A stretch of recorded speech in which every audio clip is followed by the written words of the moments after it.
Berkali-kali Tuhan menyatakan kepada bangsa Israel kalau Tuhan itu satu, Tuhan itu adil, dan Tuhan itu penyelamat kita manusia.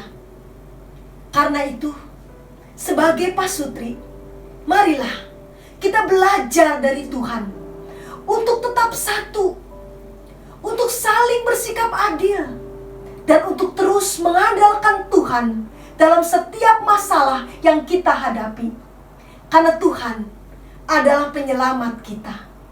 Seperti lagu Shema Israel selalu mengingatkan kita.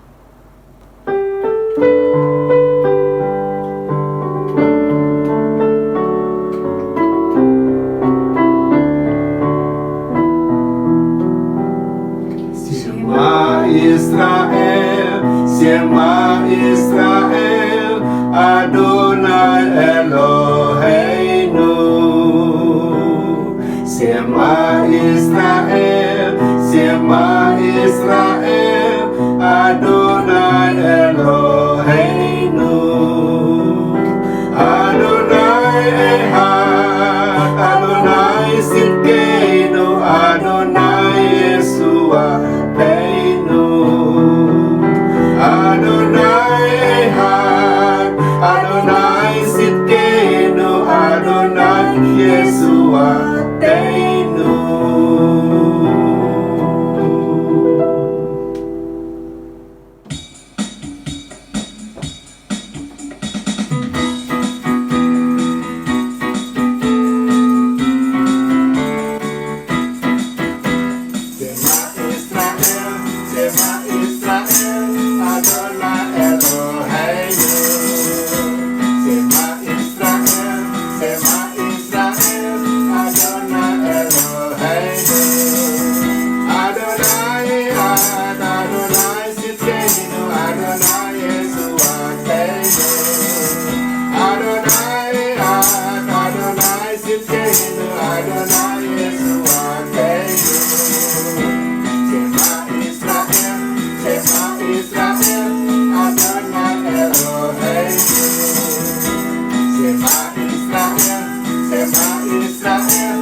Mungkin para pasutri pernah dengar nasihat yang berkata begini: sebelum menikah, baiklah buka mata, telinga lebar-lebar untuk lihat dan dengar calon pasangan.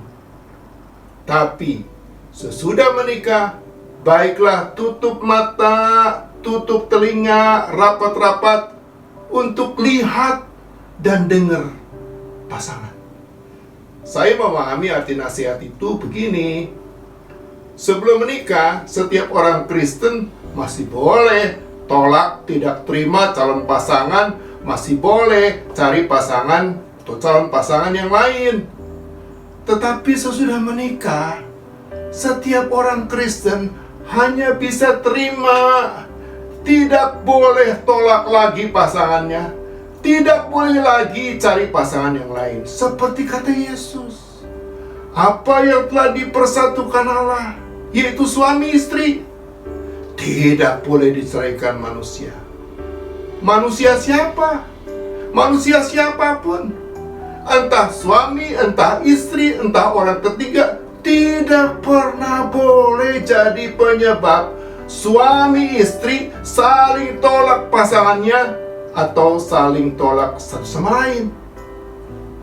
Memang perceraian suami istri hanya bisa terjadi bila salah satu dari suami istri mulai tolak pasangannya, atau malah kedua-duanya sudah saling tolak satu sama lain. Ingat, perceraian suami istri tidak pernah terjadi selama suami istri tetap saling menerima satu sama lain. Saya ulangi ya, perceraian suami istri tidak pernah terjadi selama suami istri tetap saling terima satu sama lain. Makanya perceraian suami istri di sini juga utamanya bukan perceraian di pengadilan, itu perceraian de jure. Tapi utamanya berarti perceraian dalam hidup sehari-hari. Itu namanya perceraian de facto, di mana suami istri sudah hidup terpisah, hidup sendiri-sendiri, sudah hidup tanpa komunikasi lagi satu sama lain dalam segala bentuknya. Mengapa pasutri Kristen harus selalu saling terima? Tidak boleh saling tolak, sehingga berujung pada perceraian de facto, selanjutnya pada perceraian de jure. Ini loh alasannya. Alasan pertamanya, Kristus sudah pertama-tama terima diri kita sebagai suami, sebagai istri. Maksudnya, sebagai manusia dan sebagai suami istri. Sebenarnya, apa sih baiknya dan bagusnya diri kita masing-masing di hadapan Tuhan? Jawabannya jelas tegas, tidak ada baiknya, tidak ada bagusnya. Ini bukan perkataan saya loh, tapi perkataan Tuhan sendiri terhadap kita manusia, juga sebagai suami istri. Sebab firman-Nya katakan, Tuhan memandang kepada anak-anak manusia untuk melihat apakah ada yang berakal budi, yang cari Allah. Oh, mereka semua telah nyeleweng, semuanya sudah bejat, tidak ada yang berbuat baik, seorang pun tidak. Tapi kita manusia, suami istri yang sudah nyeleweng, bejat, jahat ini, mau-maunya, sungguh-sungguh sudah sepenuhnya diterima oleh Kristus. Karena itu kita merasa jadi sungguh-sungguh amat dicinta oleh Kristus. Makanya kata Rasul Paulus, wajarlah dan sepantasnya bila atas dasar penerimaan Kristus ini, kita, suami istri, juga selanjutnya mau, rela saling nerima diri satu sama lain. Kalau tidak mau, tidak rela saling terima, malah saling tolak, oh itu sih sama saja dengan kita tolak untuk percaya dan merasa bahwa Kristus benar-benar sudah terima, sudah cintai kita, yang memang tidak layak untuk diterima dan dicinta olehnya. Alasan keduanya, penerimaan bisa dorong suami atau istri untuk sesuaikan dirinya dengan pasangannya. Seperti pepatah katakan, bahagia dalam pernikahan itu bukan ketika suami atau istri masih cari-cari pasangan yang tepat di luar pernikahan, tapi ketika suami atau istri mau jadi orang yang tepat bagi pasangannya di dalam pernikahan. Artinya, bila ada kekurangan dan kesalahan dalam diri pasangan kita, oh baiklah, kita mau sesuaikan diri kita dengan kekurangan, kesalahan dari pasangan kita. Caranya tentu saja bukan dengan berbuat yang sama, tapi dengan kita mau berbuat yang sebaliknya. Contohnya, bila suami atau istri kita bangun tidurnya cenderung siang hari, oh biarlah kita bangun tidurnya cenderung pagi hari. Bila suami atau istri kita seringnya berpikir negatif, oh biarlah kita seringnya berpikir positif. Bila suami atau istri kita hidupnya boros, biarlah kita justru hidupnya hemat. Bila suami atau istri kita kurang, tidak setia, biarlah kita malah tetap setia, kalau bisa makin setia. Dengan demikian, sebagai suami istri, kita bisa terus saling melengkapi, saling menolong, saling membangun dalam hidup pernikahan kita. Alasan ketiganya, penerimaan bisa dorong suami atau istri untuk mau berubah dengan sendirinya demi pasangannya. dalam pernikahan memang suami istri dilarang untuk saling ubah pasangannya. Sekali lagi ya, dalam pernikahan suami istri dilarang untuk saling ubah pasangannya. Mengapa? Sebab mengubah pasangan kita itu selalu akan dirasakan sama dengan menolak diri pasangan kita.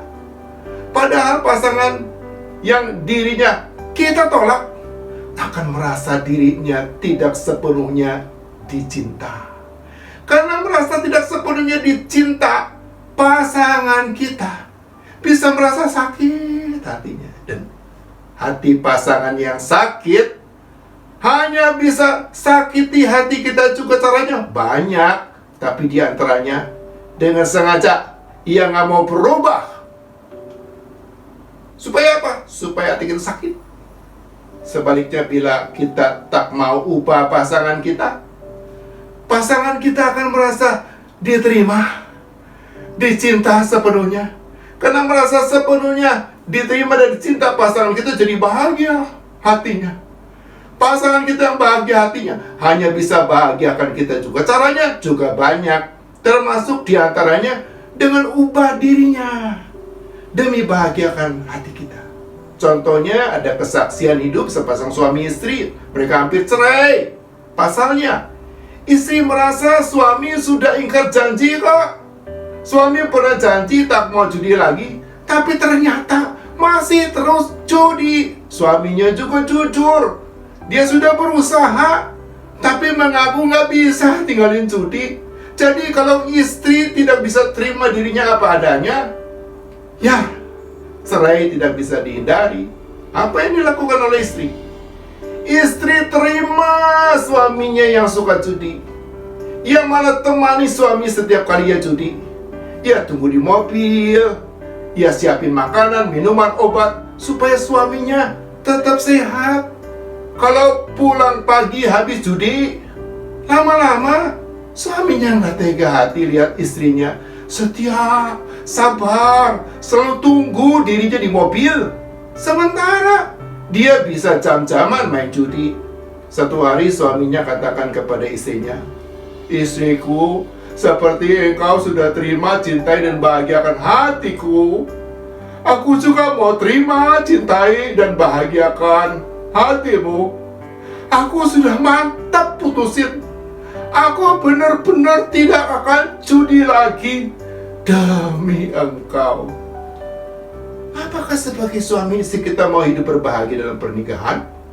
Ingatlah selalu, Kristus pertama-tama sudah sepenuhnya terima dan cintai diri kita. Sebagai suami, sebagai istri, biarlah kita pun sungguh-sungguh mau berusaha untuk terima dan cintai pasangan kita. Seperti Kristus sudah dan selalu terima dan cintai diri kita sendiri.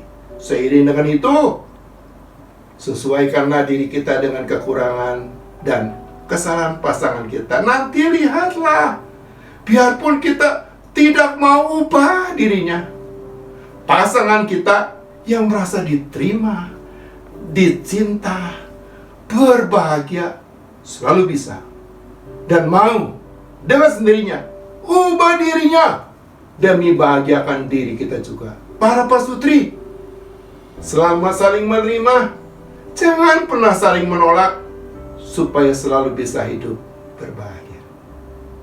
Amin. Pasutri yang dikasihi Tuhan, menerima kekurangan pasangan bukanlah hal mudah. Tetapi seperti kata-kata dalam lagu Havenu Shalom Aleichem, kita dipanggil untuk membawa berita damai sejahtera. Semoga dengan saling menerima kekurangan pasangan kita, panggilan Tuhan itu bisa kita praktekkan pertama-tama kepada pasangan kita.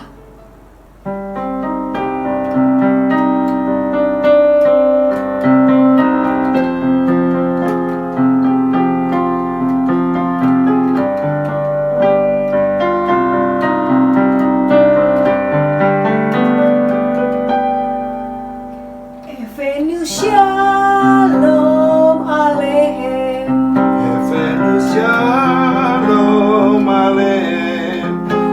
Efenu Shalom Aleichem, Efenu Shalom, Shalom, Shalom Aleichem, Efenu Shalom Aleichem, Efenu Shalom Aleichem, Efenu Shalom Aleichem, Efenu Shalom, Shalom, Shalom Aleichem, Efenu Shalom Aleichem, Efenu Shalom Aleichem, Efenu Shalom Aleichem, Efenu Shalom, Shalom, Shalom Aleichem.